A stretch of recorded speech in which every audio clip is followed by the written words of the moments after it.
Good morning. Welcome back to day 2 of the Quantum Investment Summit, powered by the Quantum Startup Foundry right here in the Discovery District at the University of Maryland. I'm Julie Lenzer, the Chief Innovation Officer for the University of Maryland and founding director of the Quantum Startup Foundry. So for those of you just joining us, I thought I would give a little bit of information and background on the Quantum Startup Foundry. So the QSF, as we call it, brings together the physical and virtual resources needed, the ecosystem, as we talked a lot about yesterday, to support entrepreneurs and startups in accelerating their quantum technologies' time to market. Responding to the needs that we identified when we spoke with about 40 entrepreneurs from across the globe, we designed these 5 pillars to meet those needs uniquely. So first, we have our Traction program, which connects entrepreneurs to go-to-market partners and to customers. And we do that through our partnerships and members of the EY and the MITRE Corporation, like we announced yesterday. There are more types of partnerships in the works, so watch out for those announcements coming soon. Our pre-traction program is focused on non-dilutive capital, such as SBIRs and STTRs. Our first cohort ran this past summer, and in 1 month since the program ended, one company has been accepted to the National I-Corps program, which comes with $50,000. Not a bad investment from them at this early stage. And another company who's here just put in their first application for an STTR. So we're really thrilled about that. We'll be running another pre-traction cohort starting in November, so companies who are interested can apply through our website to join the next cohort of pre-traction. So capital connections. That's why we're all here. We're doing this inaugural Quantum Investment Summit, and you can bet that based on your feedback, this is just the first, and we'll be doing this again on an annual basis.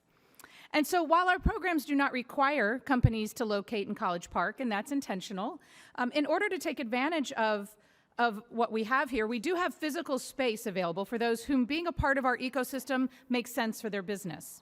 So residence companies can get access to physical labs like the Q Lab with IonQ that was recently announced, as well as existing facilities here on campus and through our partners such as the MITRE Corporation. We're also building out labs specifically for the QSF. Currently, we have on order some optics tables and lasers, so not much, but our first companies that are going to be joining us will have an opportunity to influence the types of equipment that we have in that lab. And then finally, leveraging our location right here in Washington, D.C. in proximity to federal labs, we will expand our global reach by offering a landing spot for foreign companies that are looking to set up an office here in the U.S. So all of this is bolstered by the University of Maryland's established research infrastructure, around which our next speaker will share some details. So Dr. Amitabh Varshney is UMD's Interim Vice President for Research, and he's also the Dean of the College of Computer, Mathematics, and Natural Sciences. Dr. Varshney's research focuses on exploring the applications of high-performance computing and visualization in engineering, science, and medicine, and is currently exploring applications of virtual and augmented reality in several applications, including healthcare and telemedicine. And finally, he was interim VPR when I joined UMD nearly five years ago, so it's his fault that I'm here. Please join me in welcoming Dr. Varshney.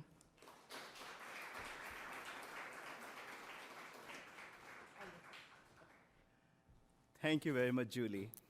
And I just wanted to say a brief note of appreciation for Julie Lenzer.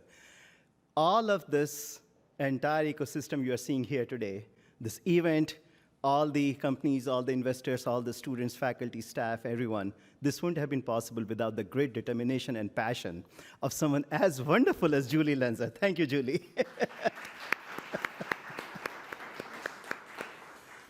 So thank you very much for coming to the second day of our inaugural Quantum Investment Summit. I'm delighted to be here with you today this morning. And for those of you who are not familiar with the University of Maryland, I wanted to say that our University of Maryland Research Enterprise really consists of 2 campuses, the one here at College Park, but also the one at the University of Maryland, Baltimore. And together, this $1.1 billion research enterprise is taking on some of the grandest challenges facing our society today. And that is what makes this so exciting, because what we are really doing is taking on these grand challenges that will have a significant societal impact, bringing in students, researchers, educators, and innovators together to train them for the next generation workforce. And that is why having all of you here today is so energizing to me personally, because what you are all doing is laying the foundations of a huge potential transformative impact in the society in the years and decades to come. You may already know that our university boasts one of the largest ecosystems anywhere on the planet in quantum computing. We started on this dream 40 years ago when we started looking at the very foundations of what makes quantum phenomenon work. Over these years, we have served as a magnet for talent and have now assembled over 200 researchers and scholars at the University of Maryland in partnership with our partners in the local federal agencies as well as the local industry. And funding agencies and others are beginning to take notice. Just a few weeks ago, we learned that the National Science Foundation has awarded a $25 million grant to us to lead the National Quantum Leap Challenge Institute. And this is on robust software simulation. We are the lead institute, but also with 5 other wonderful universities.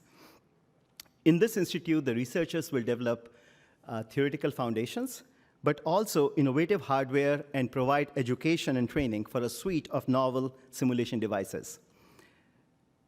In addition to this, there are a number of other initiatives that we are undertaking in quantum computing. And one of these very exciting ones that Julie was referring to is our partnership with IonQ, the nation's leading quantum computing company, to create a national quantum lab.